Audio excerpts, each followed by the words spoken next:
Maths PYQ series में आज हम लोग देखेंगे railway NTPC under graduate level में जो आपका सबसे लेटेस्ट एग्जाम हुआ है उसके मेंसुरेशन के क्वेश्चन। क्लास के अंत तक जरूर बने रहिएगा ताकि हर एक कॉन्सेप्ट आपको अच्छे से समझ में आ सके। पीवाईक्यू सीरीज से आपको क्वेश्चन का पैटर्न पता चलता है। इससे आपकी जो है आगे की तैयारी जो है वो आपका सुलभ होता है। यह पता चलता है कि क्वेश्चंस आगे जो है एग्जाम में किस तरीके के। तो लगातार इस सीरीज के सभी वीडियोज़ को आप देखते रहिएगा और साथ ही साथ इसका जो पीडीएफ है उसको भी डाउनलोड करते रहिएगा। पीडीएफ आपको मिल जाता है मैथ्स वाटिका। नमस्कार दोस्तों, एक बार फिर से आप सभी का बहुत बहुत स्वागत है आपके अपने परिवार मैथ। आइए शुरुआत करें आज के क्लास की।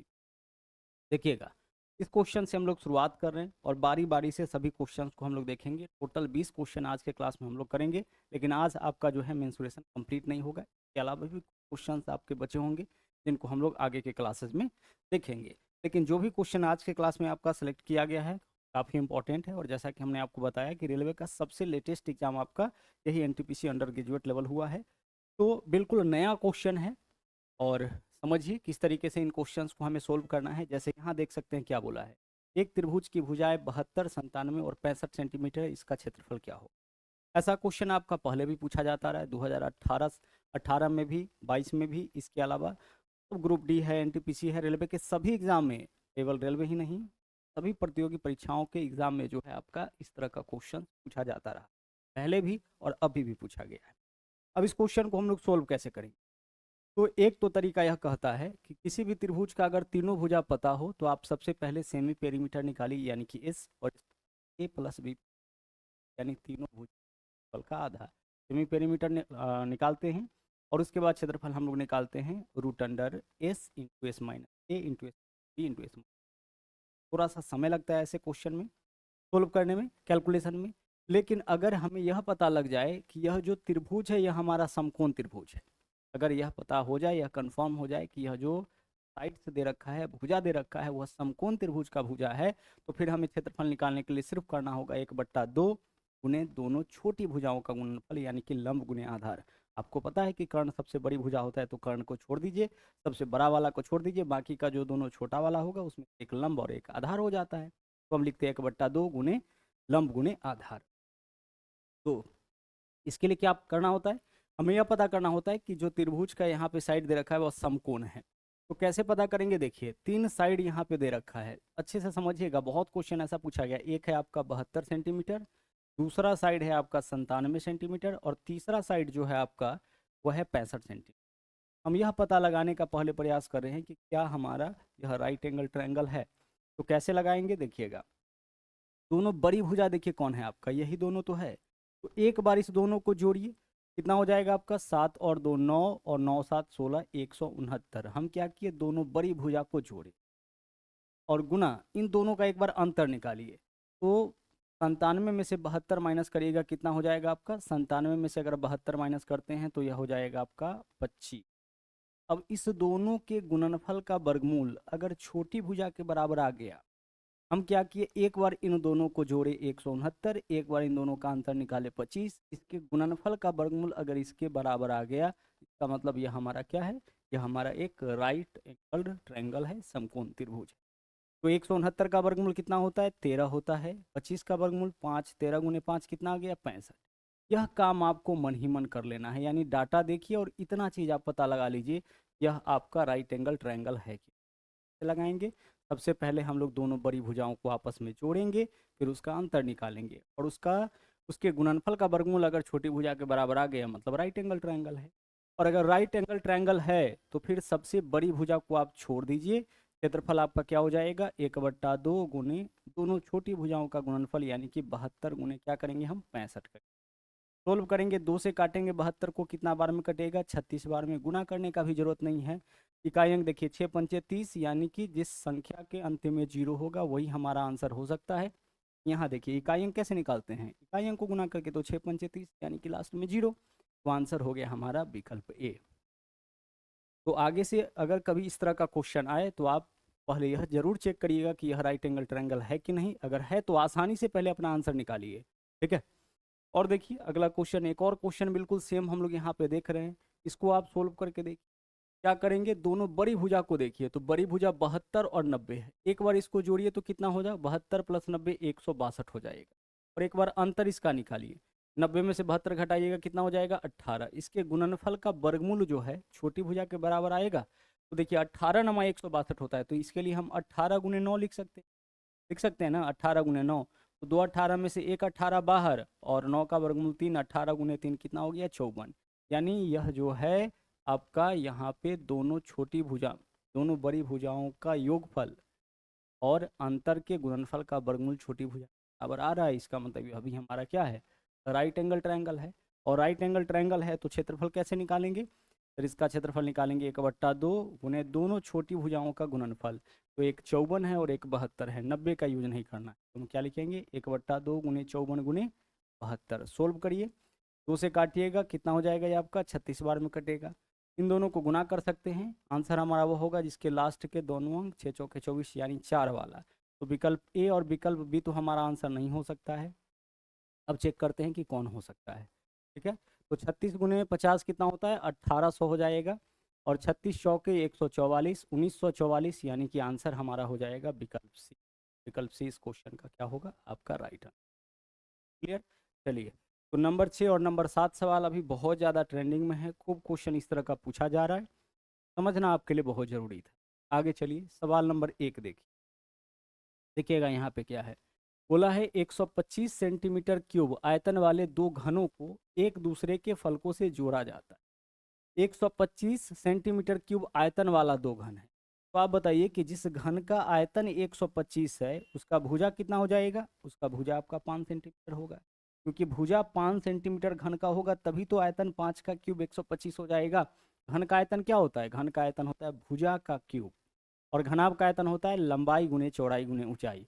घन का सभी साइड आपस में क्या होता है बराबर होता है, जबकि घनाभ का क्या होता है लंबाई चौड़ाई ऊंचाई आपका अलग अलग हो सकता है। ठीक है, तो बोला है 125 सेंटीमीटर क्यूब आयतन वाला दो घन है, तो दोनों घन का भुजा क्या होगा 5-5 सेंटीमीटर होगा। अब बोला इस दोनों को इस प्रकार से जोड़ा गया है, इस तरीके से जोड़ा गया है, तो आप बताइए कि यह जो एक घन है इसका भुजा कितना हो जाएगा 5, और दूसरा जो घन है उसका भी भुजा क्या हो जाएगा, यह भी आपका हो जाएगा 5। यानी नया जो आकृति बन रहा है उसका लंबाई हमारा कितना हो जाएगा यहाँ से यहाँ तक, यानी कि 10। जब आप दो घन को सटा के रखिएगा, अब दो लूडो को सटा के रखते हैं तो क्या होगा, लंबाई आपका दोगुना हो जाएगा। तो 5 से कितना हो जाएगा 10, लेकिन चौड़ाई क्या है, चौड़ाई जितना है उतना ही रहेगा, चौड़ाई 5 ही रहेगा, और ऊंचाई जितना है उतना ही रहेगा। यानी अब जो हमारा आयतन होगा वो क्या हो जाएगा, लंबाई गुने चौड़ाई गुने ऊंचाई, यानी 10 गुने 5 गुने 5 25 गुने 10 250 सेंटीमीटर स्क्वायर, यही आपका क्या होगा, यही आपका इस प्रकार का संपूर्ण पृष्ठीय क्षेत्रफल पूछा है ना। चलिए रुकिए, संपूर्ण पृष्ठीय क्षेत्रफल पूछा है, तो संपूर्ण पृष्ठीय क्षेत्रफल घनाभ का क्या होता है, घनाभ का संपूर्ण पृष्ठीय क्षेत्रफल, इसको हम टीए से लिखते हैं, टोटल सरफेस एरिया, क्या होता है आपका 2 into L B plus B H plus L, यही तो होता है L B plus B H plus L H, यानी 2 गुना लंबाई प्लस 2 गुना लंबाई गुना चौड़ाई प्लस चौड़ाई गुना ऊंचाई प्लस लंबाई गुना ऊंचाई। तो यहाँ 2 इंटू एल बी, तो 10 गुने 5 कितना हो जाएगा 50, प्लस बी एच 5 गुना 5 25 होगा, और प्लस एल एच 5 गुना 10 कितना हो जाएगा 50। सभी वैल्यू को आपस में जोड़ के गुना 50 50 100 में 25 जोड़ेंगे 125, 125 का डबल 250, 250 ही आएगा। तो हमारा आंसर विकल्प। एक बार फिर से इस बात को समझते हैं कि जब भी आपसे यह कहा जाए कि ए सेंटीमीटर भुजा वाला एक घन है और इसको दो घनों को सटा करके अगर एक घनाभ बनाया जाए, उस केस में क्या होगा, जो घनाभ बनेगा उसका लंबाई इसका दोगुना यानी कि 2a हो जाएगा, बट इसका चौड़ाई और ऊंचाई क्या होगा, चौड़ाई और ऊंचाई दोनों जो है वो आपका a के बराबर हो जाएगा। अगर बोला जाए ए सेंटीमीटर भुजा वाला तीन घन को आपस में सटाया गया तो सिर्फ लंबाई तिगुना हो जाएगा, घन के लंबाई का तिगुना हो जाएगा, बाकी चौड़ाई और ऊंचाई क्या रहेगा सेम रहेगा। और लंबाई चौड़ाई ऊंचाई तीनों घन आपका अगर निकल गया, फिर आपसे संपूर्ण पृष्ठीय क्षेत्रफल पूछे तो 2 into L B plus B H plus L H करेंगे, और अगर आपसे इसका आयतन पूछा जाए तो लंबाई गुने चौड़ाई गुने ऊंचाई करेंगे। अगला देखिए, घनाभ का आयतन दिया है इतना और आधार का क्षेत्रफल 88। घनाभ का आधार का क्षेत्रफल होता है लंबाई गुने चौड़ाई, और घनाभ का आयतन क्या होता है लंबाई गुने चौड़ाई गुने ऊंचाई। घनाभ का आयतन लंबाई गुने चौड़ाई गुने ऊंचाई, और आधार का क्षेत्रफल होता है लंबाई गुने चौड़ाई, आयताकार होता है, तो इससे यह कट गया, क्या बचा h। यहाँ देखिए आयतन कितना दिया था 440, ऊपर में आयतन ही है ना, तो ऊपर में आयतन को रखेंगे और नीचे में देख लीजिए क्षेत्रफल कितना है 88, लंबाई गुणे चौड़ाई कितना है 88, काटे इसको कितना आ गया आपका 5 आ गया, यानी कि ऊंचाई आपका कितना, तो घनाभ के आयतन में, ठीक है, घनाभ के आयतन में उसके आधार के क्षेत्रफल से भाग करेंगे तो ऊंचाई निकलेगा, तो यह घनाभ का आयतन दे रखा है, यह आधार का क्षेत्रफल है, भाग करेंगे क्या निकल जाएगा हमारा, ऊंचाई निकल। आगे बढ़िए, अगला सवाल देखिए क्या है, बोला है जब किसी गुब्बारे में हवा भरी जाती है तो उसका त्रिज्या स्वयं का 5 गुना बढ़ जाता है, तो हवा भरने के बाद गुब्बारे का पृष्ठीय क्षेत्रफल, आप बताइए कि पहले का त्रिज्या क्या था 1 था, और हवा भरने के बाद त्रिज्या कितना हो गया 5 हो गया, तो हवा भरने के बाद पृष्ठीय क्षेत्रफल, यानी हमें यहाँ पे क्या बताना है कि गुब्बारे का पृष्ठीय क्षेत्रफल यानी इसके एरिया का हमें रेशियो यहाँ पे बताना है, तो त्रिज्या का अनुपात पता हो, क्षेत्रफल का अनुपात निकालना हो, तो बस इसका स्क्वायर करिए, तो 5 का स्क्वायर 25, 1 का स्क्वायर 1 हो जाएगा, यानी कि क्षेत्रफल का जो अनुपात होगा वो आपका 25:1 हो जाएगा। ध्यान रखिएगा, सवाल में क्या बोला है, हवा भरने के बाद गुब्बारे का क्षेत्रफल, तो हवा भरने के बाद गुब्बारे का क्षेत्रफल कितना 25, और पहले कितना 1, यही देखिए हवा भरने के बाद और हवा भरने से पहले गुब्बारे के पृष्ठीय क्षेत्रफल का अनुपात, जो पहले बोला है पहले हम उसको रखेंगे। आगे चलिए, अगला सवाल देखिए, बोला है किसी समद्विबाहु त्रिभुज का परिमाप 184 है, आधार जो है 44 है। समद्विबाहु त्रिभुज किसको बोलते हैं, जिस त्रिभुज का कोई दो भुजा बराबर, तो एक चीज़ आप हमेशा समझिएगा कि जो दो भुजा बराबर होता है, जैसे मान लीजिए यह भुजा x है, यह भुजा x है, तो इन दोनों को छोड़ करके जो तीसरा भुजा बचता है वही क्या कहलाता है, वही इसका कहलाता है आधार, ठीक है। समद्विबाहु त्रिभुज में बराबर भुजाओं को छोड़ करके जो तीसरा भुजा बचता है वही आधार होता है, अगर यह दोनों भुजा बराबर होता तो यह आधार हो जाता, अगर यह दोनों भुजा बराबर होता तो यह आधार हो जाता, ठीक है।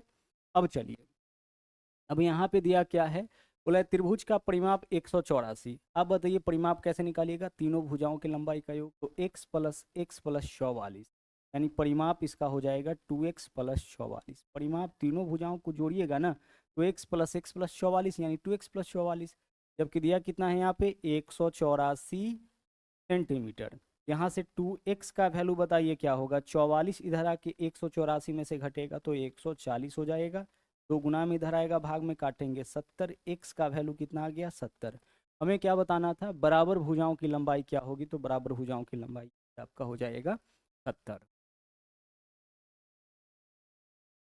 आगे देखिए, यदि किसी लंबवृत्तीय बेलन की ऊंचाई 20 और आधार की परिधि 44 सेंटीमीटर, तो उसका आयतन क्या, अगर हम बात करें बेलन का, ध्यान से समझिएगा, जो बेलन होता है उसका आधार कैसा होता है, सर बेलन का आधार आपका वृत्ताकार होता है, बेलन है, गोला है, अर्धगोला है, इसका क्या होता है आपका आधार वृत्ताकार होता है, जहाँ वृत्त होगा वहीं पे पाई आर स्क्वायर फार्मूला का हम लोग यूज करेंगे, है ना, वहीं पे पाई वाला फार्मूला आपका लगता है, तो यह बेलन का क्या हो गया, यह आपका बेलन का आधार हो गया, और बेलन का जैसा आधार होता है ऊपर का हिस्सा भी आपका बिल्कुल वैसा ही होता है, क्योंकि बेलन सिलेंडर जो है वो आपका यूनिफॉर्म फिगर है, ऊपर से नीचे बिल्कुल एक जैसा हो।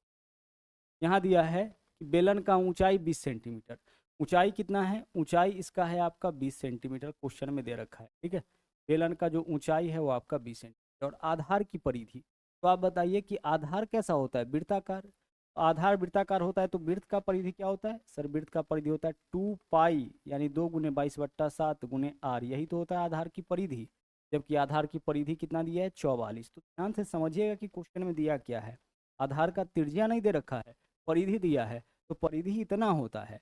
अब 22 × 2 कितना होगा 44, 44 से 44 कैंसिल, आर का वैल्यू आपका यहाँ पे हो गया 7, हमें क्या बताना है, देखिए त्रिज्या निकल गया, इससे पहले हमारे पास क्या था ऊंचाई था, अब बताना है उसका आयतन, बताओ कि आयतन क्या होता है, सर इसका आयतन होता है, सबको पता है पाई आर स्क्वायर एच, पाई की जगह 22/7, आर स्क्वायर, आर की जगह आपका 7 है तो 7 का स्क्वायर यानी कि 7 × 7, और इंटू एच कितना है 7 से 7 गया, लास्ट में 0 जिसमें होगा वही हमारा आंसर हो सकता है, तो विकल्प सी। क्वेश्चन का आंसर हम लोग ऐसे भी निकाल सकते थे, ऊंचाई कितना है 20 है, तो ऊंचाई 20 है तो हमारा आंसर होगा पाई आर स्क्वायर इंटू एच, तो एच तो पता है ना, एच पता है, एच क्या होगा 20, यानी जो भी वैल्यू आएगा उसमें 20 का गुना होगा, और 20 का गुना होने का मतलब है कि लास्ट में 0 आएगा, और लास्ट में 0 वाला एकमात्र ऑप्शन है वही हमारा क्या होगा, वही हमारा आंसर होगा। नंबर 6 नंबर 7 क्वेश्चन हम लोग देख चुके हैं, नंबर 8 में आता है। यहाँ देखिए इस तरीके से अगर भुजा दे रखा हो तो समझ जाइए कि वह घनाभ का आयतन है। ठीक है, घनाभ का भुजा है, लंबाई गुना चौड़ाई गुना ऊंचाई, यानी यह लंबाई है, चौड़ाई है, सीमा वाले एक ठोस घनाभ को पिघला करके 4 सेंटीमीटर भुजा वाले छोटे ठोस घन बनाए जाते हैं तो बनने वाले। जब भी किसी एक आकृति को पिघला करके दूसरी आकृति में कन्वर्ट किया जाए और उसकी संख्या पूछा जाए तो आपको क्या करना है कि जिसको पिघलाया जाएगा उसका आयतन ऊपर लिखना है और जो बनाना है उसका आयतन नीचे लिखना है। इससे आपको जो है उसका संख्या निकल जाए। तो यहाँ देखिए घनाभ का आयतन बताइए सर। घनाभ का आयतन होगा लंबाई 24 है, चौड़ाई 16 है और ऊंचाई कितना है? ऊंचाई है 10। यह हो गया घनाभ का आयतन। और इसको पिघला करके घन बनाना है और घन का भुजा कितना है? 4। तो घन का आयतन क्या होगा? घन का आयतन होता है भुजा का क्यूब, तो 4 गुना 4 गुना 4, यह घन का आयतन। तो घनाभ के आयतन में घन के आयतन से भाग करेंगे, इसको पिघलाना है, इसको बनाना है, तो जिसका संख्या निकालना होगा से भाग कर देना है। अब यहाँ देखिए 4 चौके 16 कैंसिल हो गया, 4 से काटेंगे 6 हो जाएगा, 6 गुने 10, आंसर आपका कितना हो जाएगा? आंसर का विकल्प बी। जब भी किसी एक आकृति को पिघला करके दूसरी आकृति में बदला जाता है, दूसरी आकृति का संख्या पूछा जाए तो जिसको पिघलाया जाएगा उसको ऊपर रखेंगे, जिसकी संख्या पूछेगा उसको नीचे रखेंगे। कई दफ़ा क्या होता है कि एक आकृति को पिघला करके दूसरी आकृति में बदला जाता है और उस दूसरी आकृति का आपसे त्रिज्या, ऊंचाई इत्यादि पूछा। इसमें क्या होता है, जब भी हम किसी एक आकृति को, किसी एक फिगर को पिघला करके दूसरे फिगर में कन्वर्ट करेंगे, उस केस में दोनों का जो वॉल्यूम होगा, आयतन होगा, वो आपका इक्वल हो जाता है। तो हम आयतन इक्वल करके अपने क्वेश्चन का आंसर निकाल सकते हैं। यहाँ देखिए एक लंबवृत्तीय बेलन का आयतन, बेलन का आयतन आपका इतना दे दिया। ठीक है, यदि बेलन की त्रिज्या और ऊंचाई बराबर है, बेलन का त्रिज्या और ऊंचाई क्या है? बराबर है, तो बेलन का ऊंचाई ज्ञात कीजिए। इस क्वेश्चन में बोला है कि बेलन का जो त्रिज्या है वही उसका ऊंचाई है, तो इसको हम मान लेते हैं एक। त्रिज्या और ऊंचाई सबको क्या मान लिए? सबको हम x मान लिए। अब आप बताइए कि इसका आयतन क्या हो जाएगा? फिर इसका आयतन होगा पाई आर स्क्वायर एच, यानी pi into X cube. R square तो आर के जगह x, तो एक्स स्क्वायर, और एच के जगह फिर से x, क्योंकि त्रिज्या ऊंचाई सबको हम x माने, तो यही तो इसका आयतन होगा। जबकि आयतन दिया कितना है? 8324, 864। यहाँ पे आपका आयतन रखा है। ठीक है, काटिए इसको। 11 से काटिएगा, 11 सतह 77, 9 होगा, 11 अठे 88, 11 चौके 44, 11 दूना 22। फिर 2 से अगर इसको आप काटिएगा तो 2 तिया 6 हो जाएगा, 2 नमा 18, 2 दूना 4। यहाँ से एक्स क्यूब का वैल्यू देखिए क्या हो जाएगा? एक्स क्यूब का वैल्यू 7 से गुना करें, 7 दूना 14, 4 हासिल और 1 64, 4 हासिल और 7 तिया 21 और 6 27, 2744। ये तो होगा। 9 से 63, 64, 4 6 और 7 या 21 और 6 27। एक्स क्यूब का वैल्यू अगर इतना है तो एक्स का मान बताइए क्या होगा? जब एक्स क्यूब का मान इतना है तो एक्स का मान इसका घनमूल होगा। अगर एक्स स्क्वायर का मान इतना होता तो एक्स का मान इसका वर्गमूल करते। अब इसका घनमूल कैसे निकालेंगे? तो घनमूल निकालने का देखिए शॉर्टकट तरीका यह है कि पीछे से 3 अंक को छांटिए और छांटने के बाद देखिए, ठीक है, या फिर आप इसको ऑप्शन से भी ढूंढ लीजिए। हमें क्या निकालना है? ऊंचाई, तो जो एक्स का वैल्यू होगा वही ऊंचाई होगा। ऐसा कौन सा नंबर है ऑप्शन में जिसके क्यूब करने पर उसके लास्ट में आपका 4 आता हो? तो ऐसा एकमात्र ऑप्शन है, वही विकल्प। एक्स क्यूब का वैल्यू इतना है, इसका मतलब कि इसका जो घनमूल होगा वही आंसर होगा। तो इसका घनमूल कौन होगा? जिसको 3 बार गुना करने पर इतना आ जाए। तो ऐसा कौन सा नंबर है इसको 3 बार गुना करेंगे तो उसके भी लास्ट में 4 होगा? अगर इसको लेते हैं तो 12 का क्यूब करते हैं तो 2 दूना 4 दूना 8, लास्ट में 8 आएगा। इसका क्यूब करते हैं लास्ट में 5 आएगा। इसका क्यूब करते हैं लास्ट में 7 आएगा, 3 तिया 9 तिया 27। इसका क्यूब करते हैं लास्ट में 4 आएगा, यानी हमारा आंसर यही विकल्प बी। इन सब चीज़ों का भी आपको ध्यान रखना होता है। अगला देखिए, बोला है एक घनाभ की लंबाई चौड़ाई ऊंचाई में यह अनुपात है। घनाभ की लंबाई चौड़ाई ऊंचाई का योग 120 है, तो इसका आयतन बता। लंबाई चौड़ाई ऊंचाई 5:4:3 के अनुपात में है, तो सब में एक्स लगा दिए, 5x 4x, और क्योंकि यह आपका सिंप्लीफाइड वैल्यू है, तो सिंप्लीफाइड वैल्यू है तो हम मान लिए कि सब एक गुना। अब बताइए आगे क्या दिया है? घनाभ की लंबाई चौड़ाई ऊंचाई का योग 120, तो 5 4 9 3 12, यहाँ से क्या है आपका 12x, दिया कितना है? 120। 12 से काटिए, 12 दहाई 120, एक्स का वैल्यू कितना है? 10। अब आगे बोला है कि इसका आयतन बताइए। तो आप बताओ कि इसका आयतन क्या होगा? सर इसका आयतन होगा लंबाई गुने चौड़ाई गुने ऊंचाई, 5 चौके 20 या 60। के अलावा x गुना x यानी x क्यूब, तो 60 x क्यूब आपका आंसर हो जाएगा। तो 60 गुना x क्यूब का मान बोलिए क्या होगा, 10 का क्यूब, 10 का क्यूब 1000 यानी 60 गुने 1000 कितना आंसर होगा, 60,000 आपका राइट आंसर। उस सबसे बड़े वृत्त की परिधि जिसे 14 मीटर और 116 मीटर भुजा वाले एक आयत के अंदर पूर्णतः खींचा जा सकता है। देखिए बोला क्या है, तो बड़े वृत्त की परिधि बताइए, वो 14 मीटर और 116 मीटर भुजा वाले एक आयत के अंदर खींचा जा सकता है।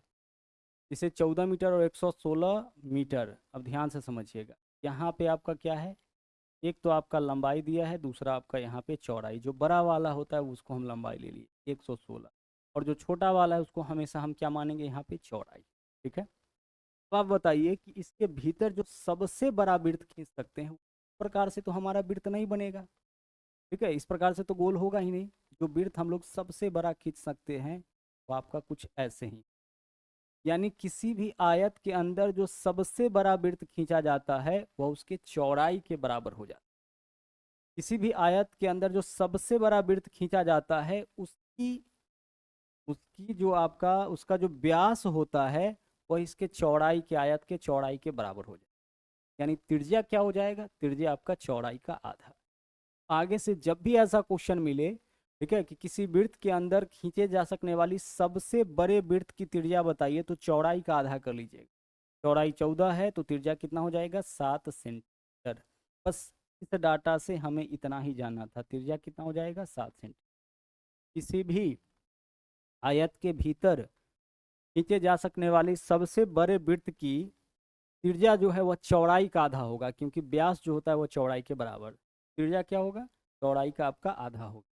अब उस वृत्त का हमें क्या बताना है, इस वृत्त का आप यहाँ पे त्रिज्या निकालिए, उसका परिधि बताना है। तो आप बताइए परिधि क्या होता है, सर वृत्त का परिधि होता है 2πr, ये तो होता है। तो आप यहाँ पे लिखिए 2 पाई के जगह 22/7 इंटू आर के जगह क्या लिखिएगा, 7 लिखिए। 7 से 7 गया, 22 गुने 44, चल भी। अगला सवाल देखिए, एक त्रिभुज के आधार की लंबाई उसके संगत ऊंचाई से 2 सेंटीमीटर अधिक। ठीक है, आगे बोला है यदि त्रिभुज का क्षेत्रफल 220, त्रिभुज के आधार की लंबाई बताइए क्या। आधार की लंबाई जो है ऊंचाई से 2 सेंटीमीटर अधिक है। आधार की लंबाई, आधार को हम 20 से डिनोट करते हैं, ऊंचाई को हम h से डिनोट। तो आधार की लंबाई जो है वो ऊंचाई से 2 सेंटीमीटर अधिक है। आधार पूछा है तो हम आधार x मानते हैं, तो ऊंचाई x-2 हो जाएगा। समझिए इस बात को, अगर हम यहाँ पे ऊंचाई x लेते तो आधार हमारा x+2 हो जाता, यानी आधार को ऊंचाई से 2 ज़्यादा रखना है, ऊंचाई में 2 प्लस करने के बाद आधार आना चाहिए। ये तो बोला है त्रिभुज के आधार की लंबाई ऊंचाई से 2 अधिक, तो ऊंचाई अगर हम x लेते तो आधार हमारा x+2 हो जाता। जैसे ही हम इसमें 2 जोड़े, यह वैल्यू आना चाहिए। तो ठीक उसी प्रकार से अगर हम ऊंचाई x-2 लिए हैं, अगर हम इसमें 2 जोड़ देंगे तो यह आ जाएगा ना, आ जाएगा। तो आधार यहाँ पे x, ऊंचाई x-। आप बोलोगे ऐसा क्यों किए सर, ऊंचाई x और आधार x+2 क्यों नहीं किए। तो जो पूछा गया है ना उसको हम लोग x माने हैं, इससे क्या होगा कि जो x का वैल्यू आएगा वही आंसर होगा, और ऑप्शन में भी वही x का ही वैल्यू सब होगा। ठीक है, तो बोला है कि आधार ऊंचाई से 2 ज़्यादा है, इसका मतलब ऊंचाई आधार से 2 कम है, दोनों एक ही बात। अब आप बताओ इसका क्षेत्रफल क्या होगा, सर इसका क्षेत्रफल होगा 1/2 गुने आधार यानी कि x, तो ऊंचाई यानी कि 2, जबकि दिया कितना है, यहाँ पे दिया है आपका 200। यहाँ देखिए x इंटू x-2 बराबर कितना हो जाएगा, 2 भाग में इधर आएगा तो गुना में 440। अब आपको क्या करना है, x का ऐसा मान ढूंढना है इसको 440 बना दे। तो क्या x के जगह 24 रखने पर हो जाएगा, 24 गुने 22, 440 नहीं होगा, 22 रखने पर हो जाएगा, 22, 22 - 2 20, 22 गुना 2 हो जाएगा। x का वैल्यू आपका कितना आ गया, x का वैल्यू 22 आ गया। ठीक है ना, 22 रखिए, 22 - 2 20, तो 22 गुना 20 440 हो गया। यहाँ से x का वैल्यू आपका 22 निकला। x क्या था, त्रिभुज के आधार की लंबाई, जो पूछा था वही तो x माने हैं, 22 हो जाएगा। आधार 22, ऊंचाई कितना 22 माइनस। अगला सवाल देखिए, किसी त्रिभुज का क्षेत्रफल 1080 है, उसकी भुजाएं 5, 12, 13 के अनुपात में है, तो त्रिभुज का परिमाप बताइए। त्रिभुज जो है यहाँ पे आपका भुजा का रेशियो 5, 12, 13, तो सब में x लगा देंगे तो 5x, 12x और क्या हो जाएगा आपका 13x। अनुपात में जब वैल्यू दिया रहता है सिंप्लीफाइड वैल्यू होता है, इसलिए सब में हम x लगा दिए। ठीक है, मान लीजिए कि अब पहले x गुना। अब देखिए अब क्या बोला, इसका क्षेत्रफल 1080। अब बताओ, यह तो आपका राइट एंगल ट्रायंगल है, देख के पता चल रहा है ना, 5, 12, 13 ट्रिपलेट बन रहा है। वैसे भी 5 का स्क्वायर प्लस 12 का स्क्वायर बराबर 13 का स्क्वायर हो जाएगा। तो यह आपका राइट एंगल ट्रायंगल है। क्षेत्रफल क्या होगा, 1/2 गुने दोनों छोटी भुजाओं का गुणन। तो 12 पंचे कितना हो जाएगा आपका 60x स्क्वायर। तो यही तो इसका क्षेत्रफल होगा। आप बताओ ना, कर्ण की जरूरत नहीं है, दोनों छोटी भुजा, यह इसका क्षेत्रफल होगा। जबकि क्षेत्रफल दिया कितना है आपका 1080 देता है क्षेत्र। सोल्व करिए, 2 से काटेंगे यह आपका 30 हो जाएगा, और इससे काटेंगे 0 से 0 कैंसिल, 3 से काटेंगे 36। एक्स स्क्वायर का वैल्यू 36 है तो एक्स का वैल्यू तो आपका 6। अब एक्स का वैल्यू आपका यहाँ से क्या निकला, 6 निकल गया। हमें क्या बताना है, परिमाप। अब बताइए परिमाप क्या होता है, तीनों भुजाओं के लंबाई का योग। तो 5 और 12 17 और 13 कितना 30 एक आपका परिमाप होगा। लंबाई प्लस सॉरी तीनों भुजाओं का योग तो 5, 12, 17, 13, 30। यहाँ से देख लीजिए 30 गुना एक्स का मान कितना आया है 6, तो 6 3 18। आंसर आपका हो जाएगा 180, विकल्प राइट आंसर। ठीक है,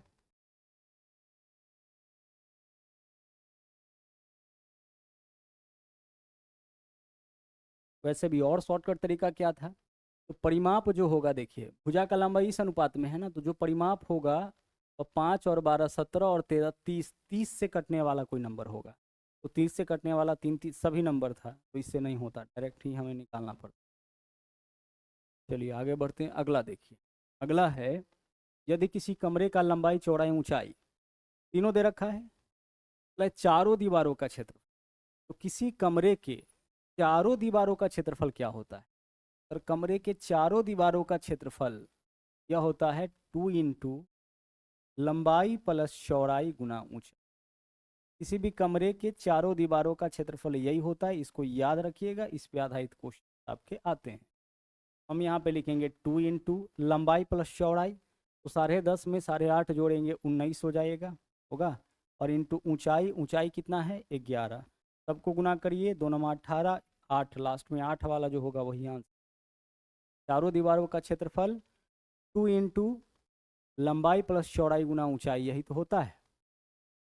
अगला सवाल देखिए, यदि किसी समचतुर्भुज का एक विकर्ण और परिमाप 16 और 40 है, तो दूसरा विकर्ण। समचतुर्भुज के बारे में एक बार समझ लो आप अच्छे से, ताकि आगे चल के कभी आपको दिक्कत ना हो।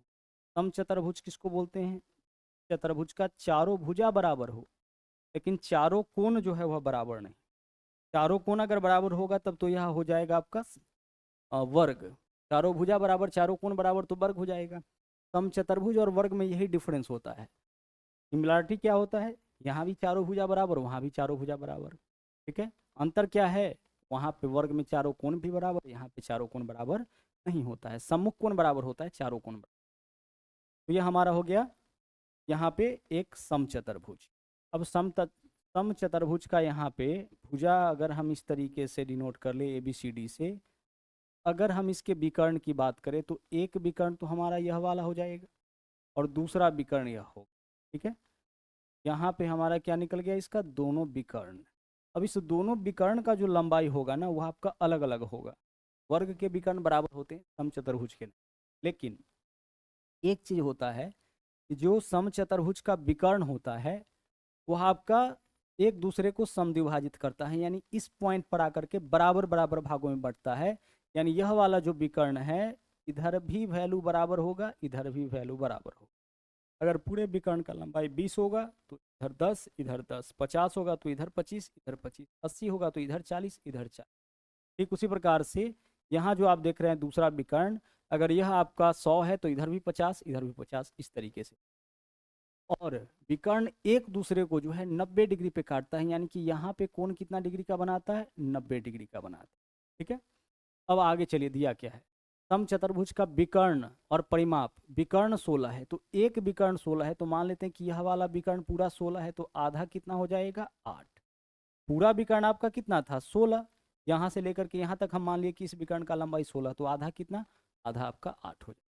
क्लियर, चलिए आगे बढ़िए। अब परिमाप 40 दिया है, तो चारों भुजा का योग 40 है, यानी प्रत्येक भुजा का माप कितना होगा, 10 हो जाए। तो सोचिए कि आपके पास क्या है, अगर हम इसको देखें, सिर्फ इस ट्रायंगल को देखें, क्योंकि 4 ट्रायंगल में यहाँ आपका बट गया है समचतुर्भुज। तो अगर हम केवल इस ट्रायंगल को देखें तो इसमें एक भुजा 10 है, दूसरा भुजा 8 है, तीसरा भुजा हमें निकालना है। देख पा रहे होंगे, 3 भुजा में से क्या है, 2 भुजा पता है, तीसरा भुजा हमें निकालना है। तो हमें यह पहले पता करना होगा कि यह किस तरह का त्रिभुज है। तो देखिए यहाँ 90 डिग्री का कोण बना, यानी समकोण त्रिभुज। तो यह हमारा समकोण त्रिभुज है। तो समकोण त्रिभुज में 90 डिग्री के सामने वाला भुजा कर्ण, इस दोनों में से एक को मानेंगे आधार, दूसरा हो जाएगा लंब। तो 10 है, 8 है, तो तीसरा साइड आपका क्या हो जाएगा, 6। तो आधा 6 निकला, यानी पूरा कितना हो जाएगा, 6 + 6 यानी कि 12। समझ पा रहे हैं। आप ऐसे भी निकाल सकते हैं, कर्ण अगर आपका 10 है तो कर्ण का स्क्वायर माइनस आधार या लंब में से कोई एक, मान लेते कि आधार 8 है तो आधार का स्क्वायर, अंडर रूट करेंगे, लंब निकल जाएगा। 100 में से 64 घटाएंगे 36, 36 का वर्गमूल 6, यानी तीसरा जो भुजा है जो आप निकालने जा रहे हैं वो आपका 6 होगा त्रिभुज का। और अगर त्रिभुज का यहाँ से आधा, त्रिभुज का अगर भुजा 6 निकला है, समकोण त्रिभुज का जो तीसरा साइड मिसिंग था वो 6 है, समचतुर्भुज का विकर्ण इसका डबल यानी कि 12 हो जाए। अब हमें क्या बताना है, दूसरा विकर्ण बताइए। तो दूसरा विकर्ण यही कितना निकला, यही आपका 12 निकला। और अगर आपसे पूछा जाता कि समचतुर्भुज का क्षेत्रफल बताइए, यह होता है 1/2 गुने पहला विकर्ण गुने, समचतुर्भुज का क्षेत्रफल होता है 1/2 गुने विकर्णों का गुणनफल। आगे देखिए, किसी समकोण त्रिभुज की भुजाएं x, x+2 और x+4 है, यदि इसका क्षेत्रफल 24 सेंटीमीटर स्क्वायर है तो परिमाप बताइए। किसी समकोण त्रिभुज का भुजा, अब बताइए समकोण त्रिभुज का क्षेत्रफल क्या होता है, 1/2 गुने दोनों छोटी भुजाओं का गुणनफल। तो एक है आपका x और दूसरा है x+2, यही तो इसका क्षेत्रफल होगा। 3 भुजा है ना इसका, एक x है, एक x+2 है, एक x+4 है। तो क्षेत्रफल हम कैसे निकालेंगे, क्षेत्रफल के लिए बड़ी भुजा की आवश्यकता नहीं है, इसको छोड़ दीजिए, दोनों छोटी भुजा को गुना करिए और आधा करिए, यह होगा इसका क्षेत्रफल। जबकि क्षेत्रफल दिया कितना है, 24 सेंटीमीटर वर्ग सेंटीमीटर। यहाँ से बताइए x इंटू x+2 का मान कितना होगा, 24 दूना 48, क्रॉस मल्टीप्लाई करेंगे ना, 24 दूना 48। अब x के जगह बताइए कि ऐसा कौन सा नंबर रखे कि इसका गुणनफल 48 हो जाए। तो अगर x के जगह आप लेते हैं 6, तो x+2 कितना हो जाएगा, 8, 8 6 48 हो जाएगा। तो x का मान आपका आ गया 6। अब x का मान 6 आ गया, तो आप बताइए कि अगर एक भुजा 6 है तो दूसरा 2 ज़्यादा तो 8 हो जाएगा, तीसरा इससे 2 ज़्यादा तो कितना हो जाएगा, 10, है ना। x, x+2, x+4, तो x आया 6, x+2 8 हो जाएगा, x+4 10 हो जाएगा। बोला है परिमाप बताइए, तो परिमाप तीनों भुजा को जोड़ लीजिए, 10, 8, 18 और 6 कितना हो जाएगा, 24। आंसर आपका विकल्प डी, परिमाप तीनों भुजाओं के लंबाई का योग होता है। तो सबको जोड़ लीजिए। एक समबाहु त्रिभुज ABC का परिमाप 22.2 है। समबाहु त्रिभुज का परिमाप क्या होता है, 3 गुने भुजा। तो परिमाप अगर 22.2 है तो इसका भुजा हो जाएगा 22.2/3, क्योंकि समबाहु त्रिभुज का जो परिमाप होता है वह 3 गुने भुजा होता है। भुजा का 3 गुना परिमाप होता है, तो परिमाप में 3 से भाग करेंगे, भुजा निकल जाएगा। 3 से भाग करिए, 3 7 21, पॉइंट है तो पॉइंट देंगे, 1 बचेगा, 3 चौके 12, 7 दशमलव। हमें क्या बताना है, इसका क्षेत्रफल। तो समबाहु त्रिभुज का क्षेत्रफल आपका होता है √3/4 गुने भुजा स्क्वायर, यही तो होता है, √3/4 गुने भुजा स्क्वायर। तो √3/4 गुने पहला भुजा गुने दूसरा भुजा लिखे। सोल्व करिए इसको, 2 से काटेंगे इसको, तो यह हो जाएगा 74 का आधा 37 यानी कि 3.7, बचे 2 से इसको काटेंगे तो यह भी आपका 3.7 हो जाएगा। ठीक है, चलिए गुणनफल में तो √3 होगा ही। अब बाकी इस दोनों को गुना करिए, तो 3.7 गुना 3.7, 7 7 49, यानी कि लास्ट में 9। तो लास्ट में 9 वाला ऑप्शन कौन सा है, विकल्प डी है। तो विकल्प डी हमारा आंसर हो जाएगा। हम कैलकुलेशन में बिल्कुल भी नहीं फंसे, ठीक है। इसी को समझाने के लिए आपको यहाँ पे इस क्वेश्चन को भी शामिल किया गया है। आगे देखिए, किसी समकोण त्रिभुज की एक भुजा दूसरी भुजा की 2 गुनी है, कर्ण 15 है, तो क्षेत्रफल बताइए। एक भुजा दूसरी भुजा की 2 गुनी, यानी अगर एक भुजा x है तो दूसरा भुजा आपका 2x, और तीसरा भुजा आपका क्या दे रखा है, 15, और यह क्या है आपका समकोण त्रिभुज का भुजा है। तो आप एक चीज बताइए कि समकोण त्रिभुज में क्या होता है, लंब का स्क्वायर प्लस आधार का स्क्वायर बराबर क्या होता है आपका, कर्ण का स्क्वायर, है ना, ऐसा होता है ना। दोनों छोटी भुजाओं के वर्गों का योग बड़ी भुजा के वर्ग के बराबर। बोला किसी समकोण त्रिभुज की एक भुजा दूसरे से 2 गुनी है और कर्ण 15 है, यानी सबसे बड़ा भुजा जो है उसको अलग किया है, दोनों छोटी भुजा में से एक भुजा दूसरा का 2 गुना, तो सबसे छोटी x माने, दूसरा 2x हो जाएगा, तीसरा भुजा 15 है। समकोण त्रिभुज में क्या होता है, लंब का स्क्वायर जोड़ आधार का 2x का होल स्क्वायर करेंगे 4x स्क्वायर बराबर कर्ण का स्क्वायर। 4x स्क्वायर में x स्क्वायर जोड़ेंगे, यह हो जाएगा आपका 5x स्क्वायर बराबर 15 का स्क्वायर होता है आपका 225। 5 से काटेंगे, यह कितना बार में, 5 चौके 20, 25 45 बार में। एक्स स्क्वायर का वैल्यू 45, तो x का वैल्यू 3√5 हो जाएगा। 45 का वर्गमूल क्या होगा, 45 के लिए 9 गुने 5 लिखेंगे। जब 45 का वर्गमूल निकालिएगा तो 9 का वर्गमूल 3, 5 का वर्गमूल निकलेगा नहीं तो रूट इधर रह जाए, 3√5। एक्स स्क्वायर का वैल्यू 45 है तो x का 3√5। हमें बताना है त्रिभुज का क्षेत्रफल। अब बताइए क्षेत्रफल क्या हो जाएगा इस त्रिभुज का, तो क्षेत्रफल हो जाएगा 1/2 गुना, यहाँ पे आपका हो जाएगा x गुना, आगे क्या होगा आपका, यही तो है, इससे इसको कैंसिल आउट करिए, x गुने x यानी कि x स्क्वायर आपका इसका क्षेत्रफल होगा, और x का मान 3√5 है तो 3√5 का आप स्क्वायर कर लीजिए। 3 का स्क्वायर क्या होगा आपका 9√5 का स्क्वायर 5, 9 पंचे 45 आपके को का 45।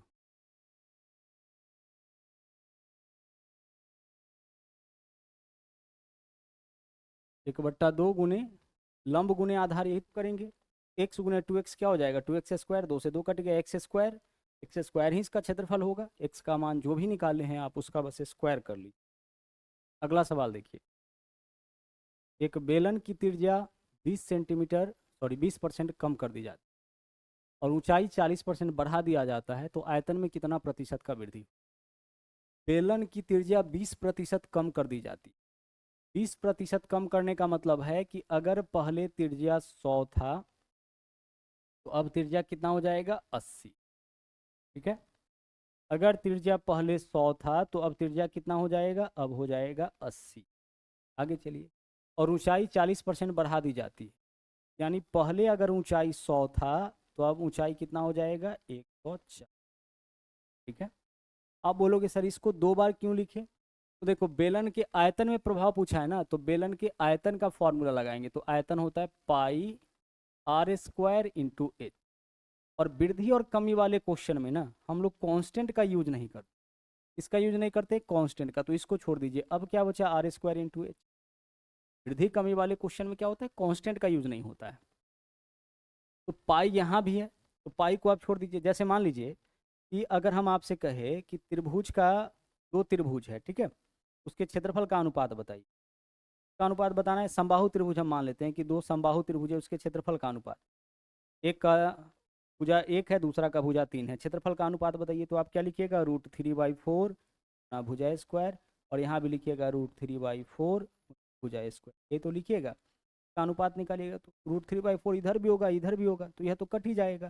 तो इसी वजह से कांस्टेंट का हम लोग यूज नहीं करते हैं। अब क्या बचा r स्क्वायर इंटू एच, तो r स्क्वायर बोला है इसलिए r को हम क्या किए, यहाँ पे 2 बार लिखे। r स्क्वायर यानी कि पहला बार r, फिर दोबारा से r स्क्वायर हो गया, इंटू क्या है h है, सबको हम गुना करेंगे। देखिए r स्क्वायर इंटू एच, यह हो गया पहले का आयतन, r स्क्वायर इंटू एच यह हो गया बाद का आयतन। ठीक है, पहले वृत्त की त्रिज्या कितना 100, फिर से 100, और यह क्या है आपका ऊंचाई कितना 100। अब त्रिज्या कितना 80, ऊंचाई कितना 140। अब इसमें से 100 को बचा करके बाकी को आप हटा दीजिए, तो डबल जीरो से यहाँ देखिए, डबल जीरो से इधर का क्या हो रहा है आपका, इधर का 2 जीरो कैंसिल हो। ठीक है, इधर का क्या हो रहा है, इधर का आपका 2 जीरो कैंसिल, कोई 2 जीरो आप कैंसिल कर दीजिए, कोई दिक्कत। अब इधर वैल्यू आपका, चलिए 100 बचा के बोले थे ना, 100 नहीं बच रहा है, ठीक है कोई बात नहीं है। यहाँ से चलिए और काटिए जो कट रहा है, 100 जीरो से काट लीजिए, 1 जीरो और आपका कैंसिल, इधर से 2 जीरो 3 जीरो, इधर भी 3 जीरो काट लीजिए। इधर हमारे पास क्या है 100 गुने 10 यानी कि 1000 है, और इधर क्या है हमारे पास 14 अठे 112, 112 अठे कितना हो जाएगा 112 अठे 896, 112 अठे यही तो होगा 896, और छोटा कर सकते थे। ठीक है, 112 अठे कितना हो जाएगा 896। अब आप बताइए कि पहले आयतन इतना था अब आयतन इतना हो गया, तो आयतन में कमी कितना का हो गया 114 का, ये तो हुआ है। आयतन में कमी कितना का है 104 का ना, आयतन में कमी कितना का हो गया 104 का। पहले आयतन कितना था, पहले आयतन था 1000। परसेंटेज में क्या कमी हुआ, तो हम गुना कर लेते हैं 100। सोल्व करिए, डबल जीरो से डबल जीरो कैंसिल, 104 में 10 से भाग करेंगे तो एक अंक के बाद दशमलव, यानी 10.4% का आपका क्या हो रहा है, 10.4% का आपका यहाँ पे कमी हो रहा है। किसमें, आयतन में।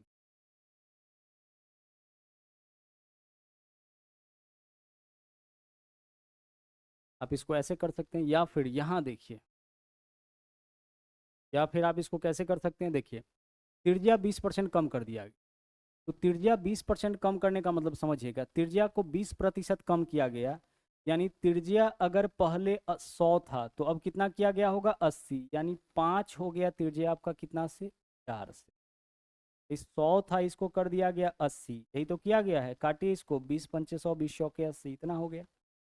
और ऊंचाई में 40% की वृद्धि, यानी ऊंचाई 100 से कितना हो गया 140। काटिए, जीरो से जीरो कैंसिल, 5 से हो जाएगा 7। ऊंचाई क्या हो गया आपका, ऊंचाई आपका पहले 5 था तो अब हो गया। अब आप बताइए, यहाँ देखिए आयतन में हमें क्या बताना है इसका, आयतन में हम लोग यहाँ पे रेशियो निकाल लेंगे। तो यहाँ पाई लिखेंगे, यहाँ भी पाई लिखेंगे, कि दोनों पहले त्रिज्या इतना ऊंचाई इतना, अब त्रिज्या इतना ऊंचाई इतना हो गया। आयतन पाई आर स्क्वायर, तो 5 का स्क्वायर कितना हो जाएगा 25 इंटू एच, 125 हो गया हमारा आयतन पहले वाला। अभी आयतन क्या है, आर स्क्वायर इंटू एच, आयतन निकालना ध्यान रखिएगा, आर स्क्वायर इंटू एच करिएगा तो 4 का स्क्वायर 16, 16 सते 112। अब इतना आयतन, आयतन में कमी कितने परसेंट का, तो 125 से 112 हो गया, यानी कि 13 का कमी। कितना कमी हो रहा है, 13 का कमी। कितना पे, 125 परसेंटेज के लिए हम क्या कर लेंगे, 100 से गुना। तरीके से आप निकाल सकते हैं। 25 चौके 100, 25 पंचे 125, 13 चौके 52/5, 52 में 5 से भाग करेंगे तो 10 दशमलव कितना जाएगा 4%, या आयतन में कमी हो जाएगी। सर आपका विकल्प क्या होगा, विकल्प बी, आयतन में क्या होगा, कमी होगा। और यहीं से देख के पता चल रहा है, देखिए आयतन 125 से 112 आ गया तो आयतन में कमी होगा। यह वृद्धि बोला है, आंसर नहीं हो सकता है, कोई वृद्धि या कमी नहीं होगा, गलत हो जाएगा। यहाँ भी वृद्धि बोला है, गलत हो जाएगा। तो एकमात्र ऑप्शन था जो हमारा आंसर हो सकता है। तो इस तरीके से जो है आज का सेट भी आपका कंप्लीट हुआ, जिसका पीडीएफ आपको मिल जाएगा मैथ्स वाटिका टेलीग्राम कीजिएगा। इस सीरीज जो है आपका बहुत इंपॉर्टेंट है, इस सारे नए क्वेश्चंस बिल्कुल नए तरीके से आपको बताए जा रहे हैं। कैसे क्वेश्चंस को अटेम्प्ट लेना है वह आपको सिखाया जाता है, इसे ईजी मेथड तरीका आपको बताया जाता है, और बिल्कुल जो एग्जाम का क्वेश्चन है एग्जैक्टली आपको वही कराया जाता है। तो बने रहिएगा इस सीरीज के दौरान। चलिए आज के लिए इतना ही, मिलते हैं फिर से हम लोग अगले।